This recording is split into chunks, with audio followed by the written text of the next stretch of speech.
La idea es que estas reuniones sirvan y nos sirvan no solo para aprender cosas nuevas, sino para que esas cosas se vayan afianzando.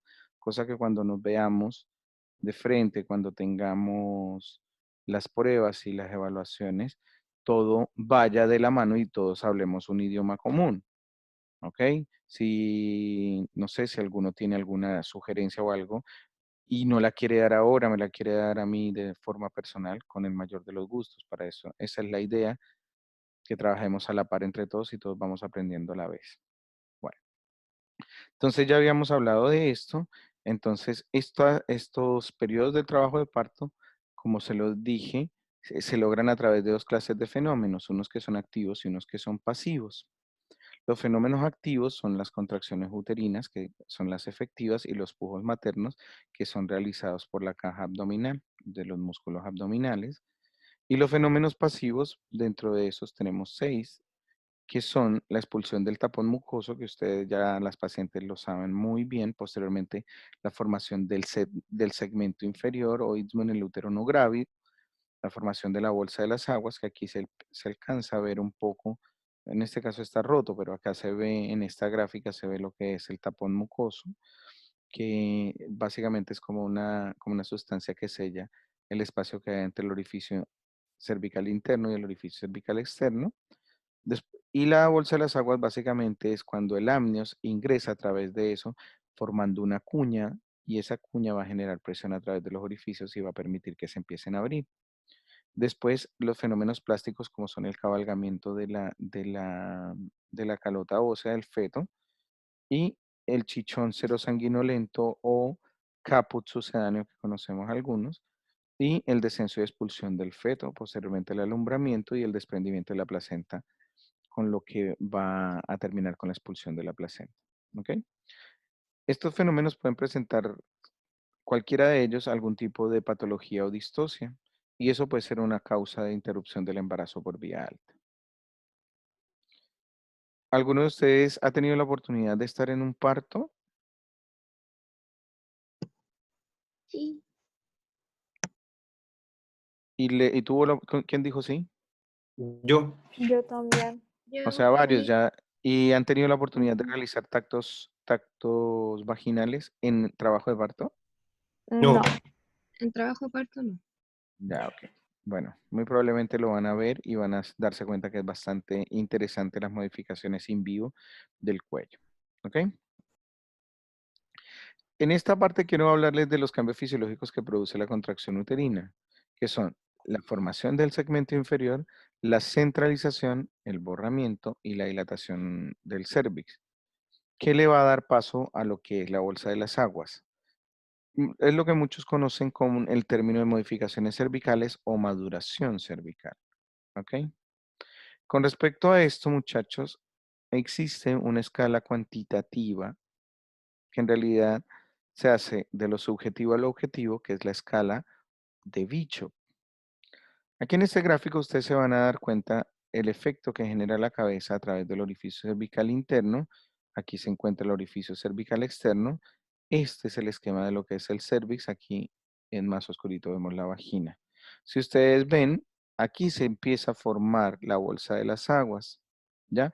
Esa bolsa de las aguas sirve como vector para empezar. Si ustedes ven aquí en el orificio cervical interno, se empieza a abrir y darle paso a esa bolsa y hace un efecto de cuña. En este efecto de cuña, ya en este momento hay desprendimiento de la membrana amniótica, y hay una escala inflamatoria, una cascada inflamatoria en la cual se empieza a generar lo que es el ciclo del ácido araquidónico y la producción de prostaglandinas a nivel local, hasta que, como ustedes lo ven acá, este orificio cervical externo se empieza a dilatar. Aquí ya prácticamente está completamente dilatado. Aquí es lo que nosotros llamamos unas membranas abombadas o prominentes, y en este caso ya tenemos una dilatación completa. ¿Ok? Esto lo quiero mostrar porque fisiológicamente y por obvias razones, uno debe saber que la dilatación en multíparas versus la de las primíparas es diferente. Una multípara habitualmente dilata y borra a la vez, que es lo que ustedes están viendo aquí. En cambio, la primípara lo primero que hace es borrar el cuello, ¿ven? Este cuello formado acá, en cambio acá está relativamente más grueso y aquí empieza a borrarse más. Y después de que está el borramiento completo, empiezan a dilatar. Eso es en una generalidad.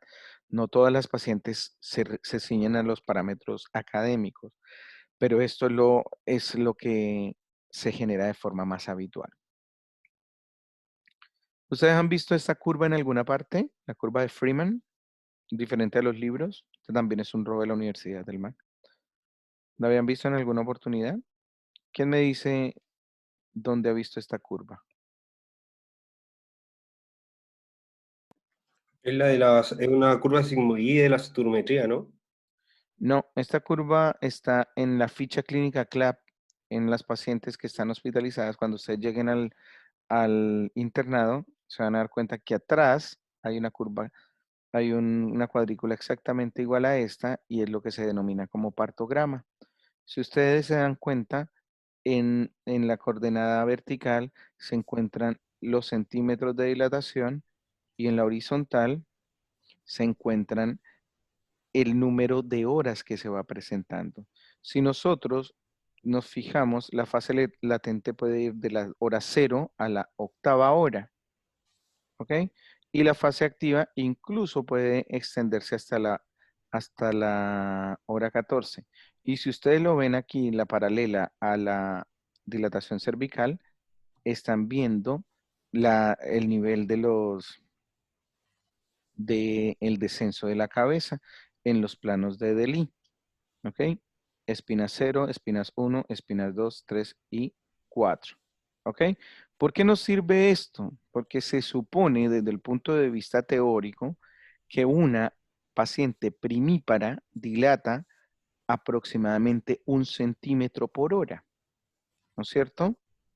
Versus, entonces, si la paciente a la hora 0 está en 1 centímetro, debería a la hora 10 estar en una dilatación de 10 centímetros.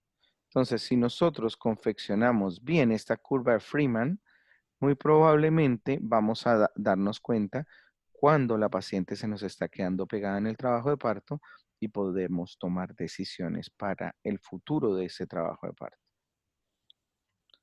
En esta curva, que es básicamente la misma, lo que les intento mostrar es cuáles son los estados de la dilatación cervical. Entonces, de 0 aquí a 8, podemos darnos cuenta nosotros con una dilatación menor a los 2 centímetros que nos estamos enfrentando a la fase latente. Posteriormente, hay una etapa de aceleración, que es la etapa del trabajo de parto en fase activa, y después ya nos vamos a la segunda parte, que es la segunda parte del trabajo de parto. Aquí, en esta fase, en la primera fase de los estados de dilatación, es donde nos encontramos, donde hay mayor dolor, y es por eso que esta paciente, en este caso, nosotros logramos o le indicamos la primera dosis de anestesia. Si ustedes se dan cuenta, los 4 centímetros en promedio, se empieza la fase de aceleración y entre los 4 y los 8 una fase de contracciones con la mayor intensidad. Entonces, por eso es importante que a la paciente no se le administre la anestesia de forma tan precoz. Entonces, con respecto a todo lo que hemos tocado, vamos a ver que puede haber alteraciones de cada uno de estos componentes. Por ejemplo, si hay un aumento en la frecuencia de las contracciones uterinas que sea mayor a 10, hablamos de una polisistolía. Si hay un aumento en el tono basal del útero, es decir, que ese pobre útero que está trabajando no tenga la posibilidad de que esa fibra muscular se relaje entre contracción y contracción, y encontramos que permanentemente se encuentra duro o contraído, estamos hablando de una hipertonía. A su vez puede haber agotamiento materno en patologías como la miastenia gravis, que hace mucho rato que yo personalmente nunca he visto algo parecido, pero puede haber alteración a nivel de los flujos maternos, lo que nos puede llevar a un agotamiento. Por ejemplo, en pacientes que reciben dosis altas de anestesia que prácticamente impiden la movilización de los miembros inferiores y que las pacientes no sientan la musculatura abdominal, eso también nos puede generar agotamiento. La rotura prematura de membranas no permite que haya una buena formación de la bolsa de las aguas y que no tengamos la posibilidad de trabajar con la cuña.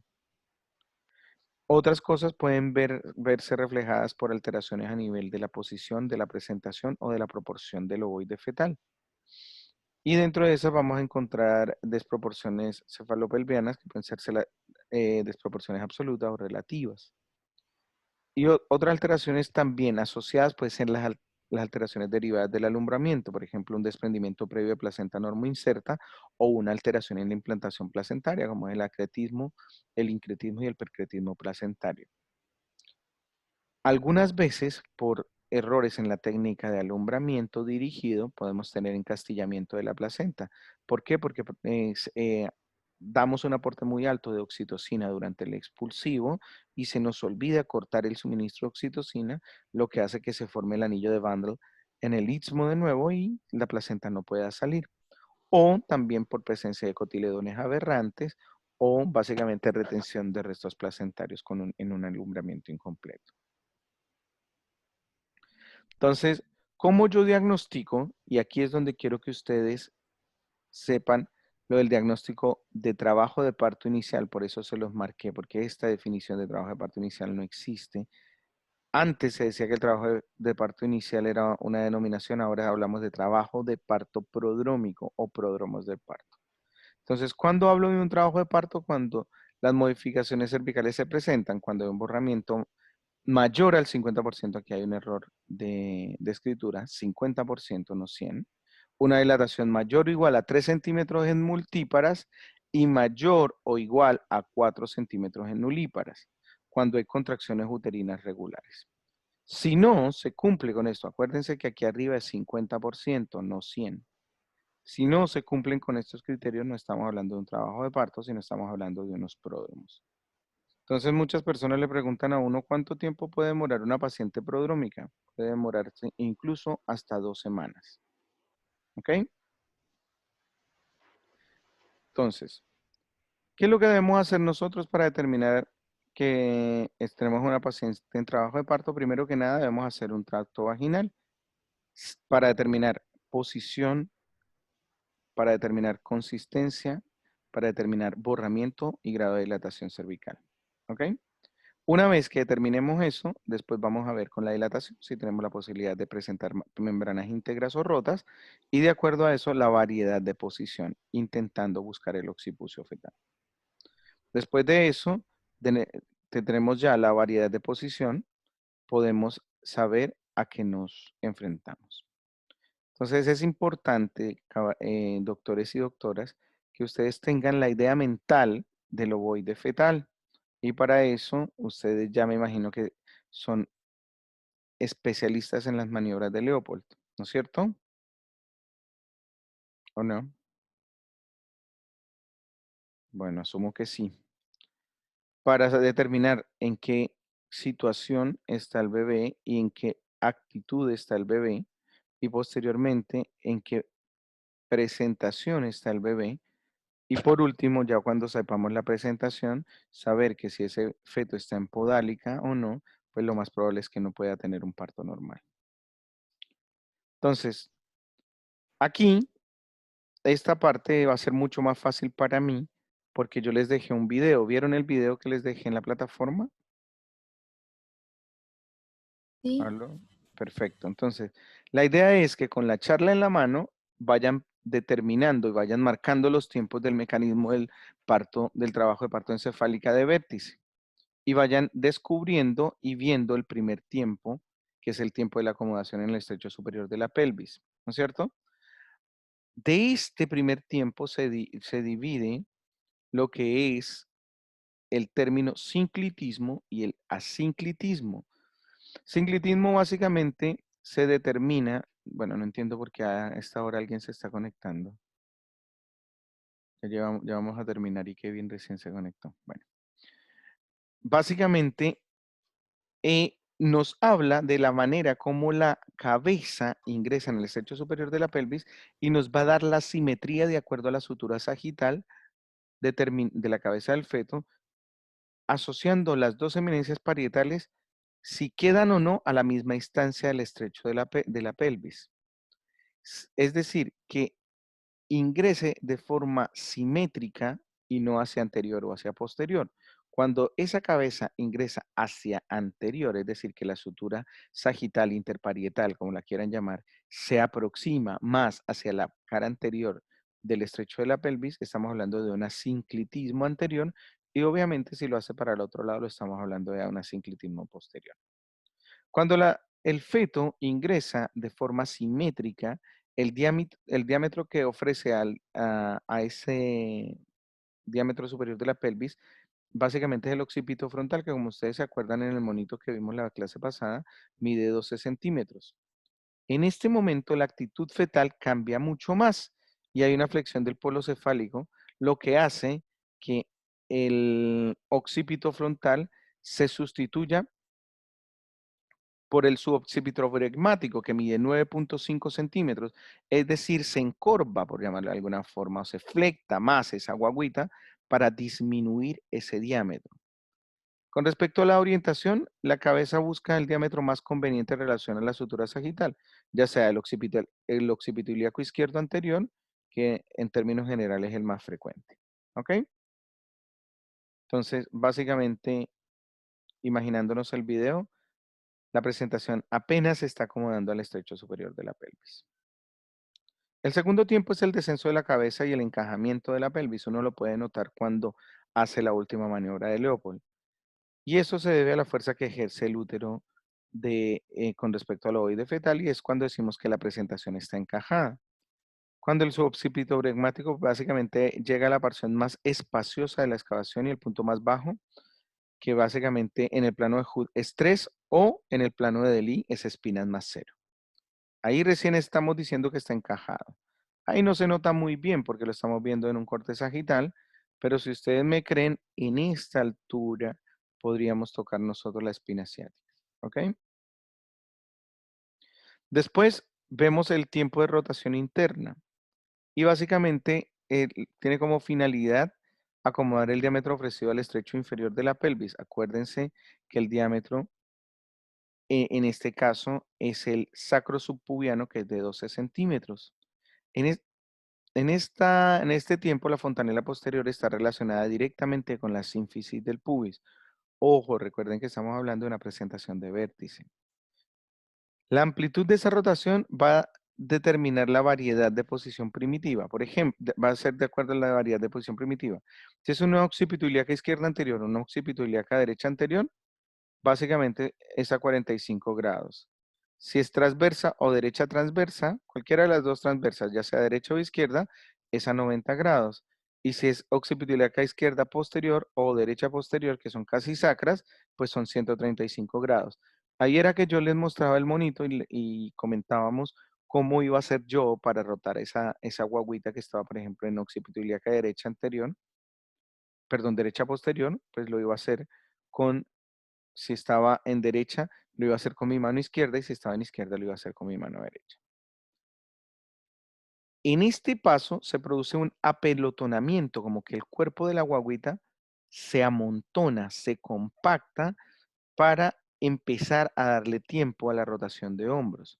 Porque recuerden que el diámetro biliacromial, que en reposo es de 12 centímetros, va a tener que reducirse a 9.5 centímetros. Lo que va a hacer que ese bebé haga esta maniobra, yo estoy así normalmente, hago esta maniobra y entro de manera oblicua a ese estrecho de la pelvis.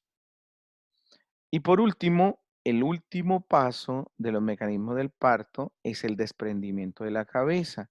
Y eso se presenta cuando el occipucio ya se desplaza por abajo de la sínfisis del pubis y hay una deflexión de la cabeza. Es decir, la cabeza está así y hace este movimiento de deflexión. Ahí es donde nosotros debemos realizar la episiotomía.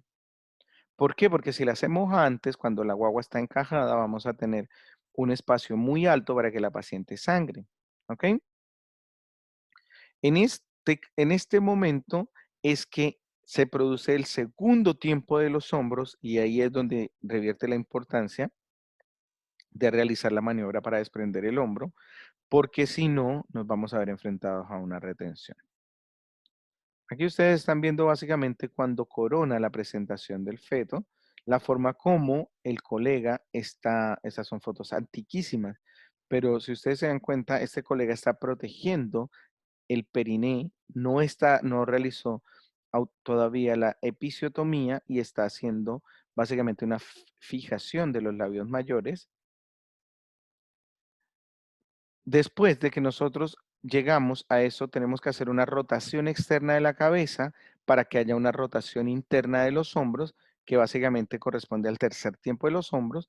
Y por último, en el sexto tiempo, que eso lo hacemos nosotros, ahí en esa manera cuando estamos nosotros asistiendo el parto, que vemos la aparición del hombro anterior, el cual calza debajo de la sínfisis del pubis, y así determinamos hacia dónde vamos a rotar para que podamos extraer el hombro posterior. En este caso, ustedes ven que el hombro anterior salió hacia la derecha de la madre, ¿no es cierto? Entonces, ustedes pueden determinar cómo hizo el colega levantando y rotando hacia derecha para que la paciente pudiera alumbrar el hombro izquierdo. ¿Ok?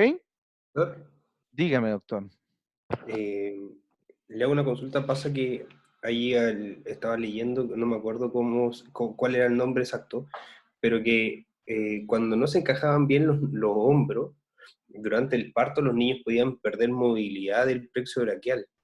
No. Lo que pasa es que cuando, estás confundiendo el término. Cuando se quedan atrapados de hombro y tú traccionas la cabeza, hay una hiperextensión cervical del feto y hay una sección de una rama del plexo braquial y se genera una parálisis del plexo. Eso es una maniobra de retención del hombro. Entonces, ¿qué es lo que pasa? Por ejemplo, si esta guagua a mí se me queda ahí, bueno, es que ahí no está bien porque apenas está coronando, pero si yo tengo la guagua en esta posición, por ejemplo, aquí, imagínense que esta guagua solo se le ve la cabecita negra y no me sale el hombro. Esta señora se tiene que acostar en decúbito dorsal a 90 grados, así como está la señora, porque usted, no sé si se han dado cuenta, si me pueden ver, eh, la gran mayoría de las embarazadas están a como a 45 grados. Yo tengo que dejarla en 90 grados y hacer un desplazamiento de la sínfisis del pubis. Después vamos a ver maniobras de retención de hombro. Pero esta es la maniobra más efectiva para liberar el hombro, que se llama la maniobra de McRoberts. Con esa maniobra, yo logro desimpactar ese hombro. Si no lo logro, tengo que meter mi mano e intentar desimpactar ese hombro de la sínfisis del pubis. Ya si con todas las maniobras que yo estoy haciendo no logro hacerlo, tengo que sacarlo porque en ese momento esa guagua está comprimida y me queda muy poco tiempo para que me haga una hipoxemia. Entonces hay Porque otra claro, hay se hace- otras maniobras y si no, tengo que fracturarle la clavícula para que así disminuya el diámetro biacromial y poder sacar esa guagua. ¿Ok? Entonces, mm, es por eso, porque como no sale, ¿qué es lo que hace automáticamente la gente que no está preparada? Pues tironearle la cabeza.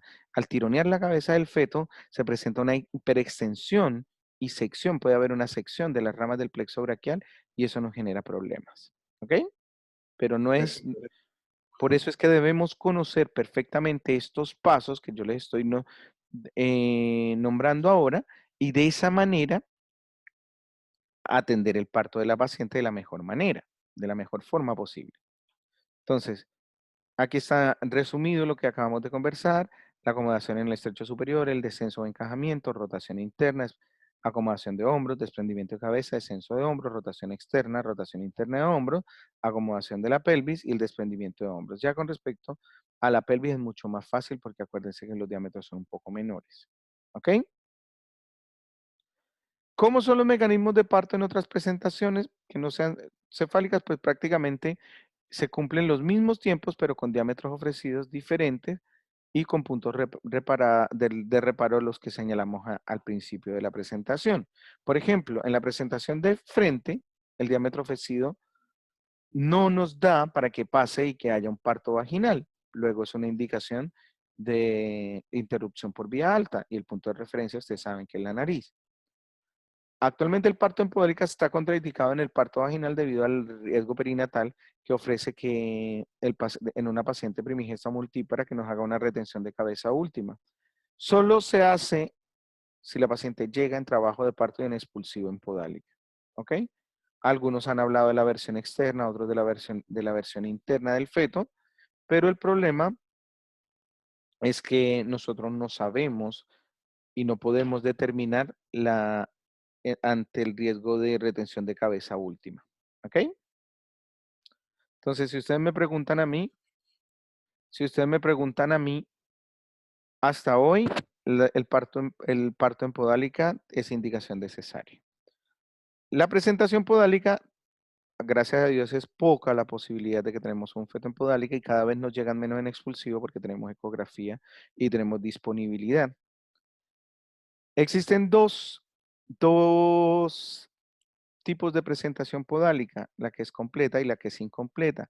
En la podálica completa nosotros vemos que hay una flexión de las piernas sobre los muslos y de los muslos sobre el abdomen.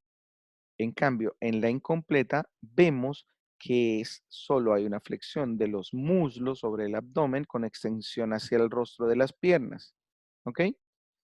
Da lo mismo si es completa o es incompleta, aunque las pacientes que tienen una presentación podálica completa tienden a ser mayor procedencia de miembro inferior, es decir, que una patita se salga primero y eso es una indicación absoluta de interrupción por vía alta.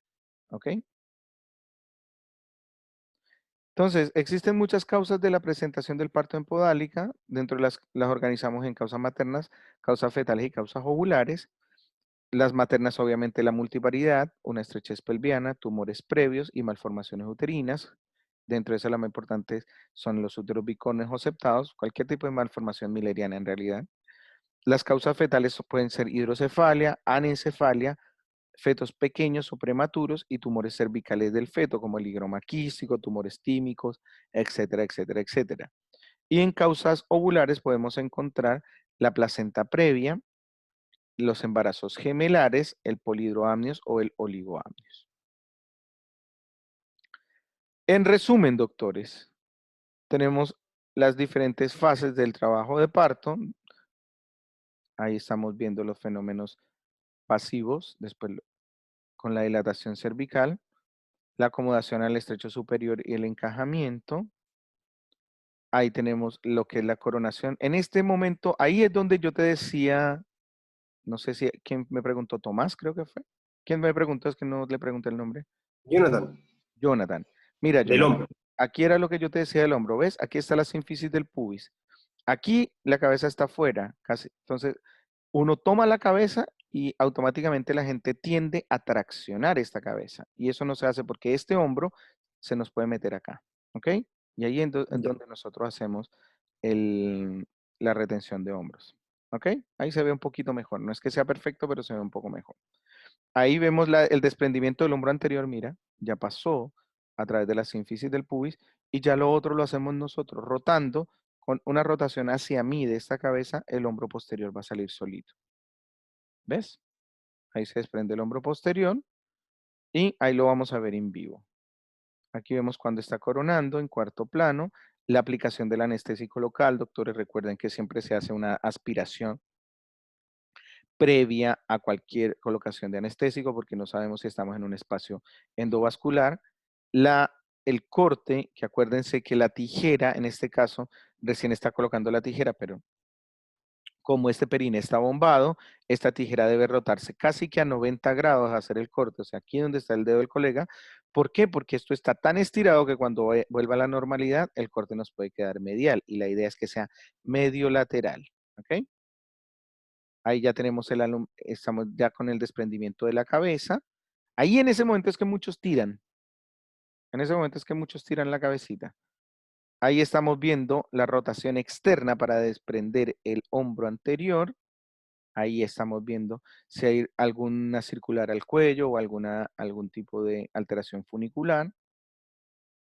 Ahí estamos desprendiendo el hombro anterior, entonces se realizó una rotación externa, se desciende se asciende, perdón, un poco para que el hombro del lado derecho, que está directamente debajo de la mano del operario, salga. Ya después, Doctor, dígame, la rotación externa es hacia la pierna derecha de la paciente, ¿no? depende, doctor, porque si, Depende depende, de la posición, ¿no? claro, de la cabeza del feto. Porque si la Ya. guagua viene, porque acuérdate que hay guaguas que pueden salir transversas Transversa, ¿sí? o hay guaguas que pueden salir en sacra. ¿Te das cuenta? ¿Verdad? Entonces eso depende hacia dónde mire la cabeza del bebé cuando usted lo está sacando.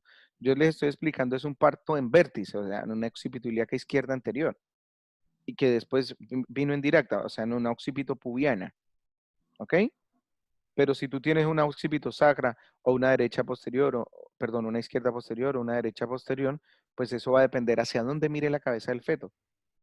No es lo mismo, si yo estoy mirando boca arriba, si tú me tiras el hombro para un lado o para el otro, no es lo mismo si yo estoy mirando boca abajo. ¿Te das cuenta o no?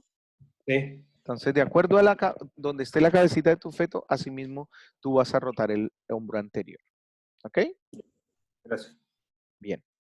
Entonces ahí ya tenemos la extracción del abdomen fetal, que básicamente la hace prácticamente la mamá sola. Y ahí ya, bueno, tenemos ya la tercera parte del parto. Acuérdense que el parto termina cuando se termina de realizar la episiotomía y de suturar se termina de suturar la episorrafia. No cuando sale la guagua, muchos colegas sacan la guagua y se van. No, el parto termina cuando se deja la paciente limpia con la episiotomía cerrada, es decir, con la episorrafia abierta. Aquí estamos hablando del alumbramiento dirigido, después nos vamos a tomar un tiempo para ver los tipos de alumbramiento, cuando hablemos de placentación, y aquí empezamos a hacer lo que es la episorrafia, que posteriormente yo les voy a dar espero poderles dar una clase de eso, ¿ok? Bueno, esta era la curva que yo les decía de Freeman en el partograma, en la ficha CLAPS, y esto de distorsiones del parto es una charla que vamos a ver después, ¿ok? Que vamos, esta distorsión del parto las vamos a ver en la próxima clase. ¿Dudas o preguntas, doctores? Aloha. Yo ninguna por lo menos.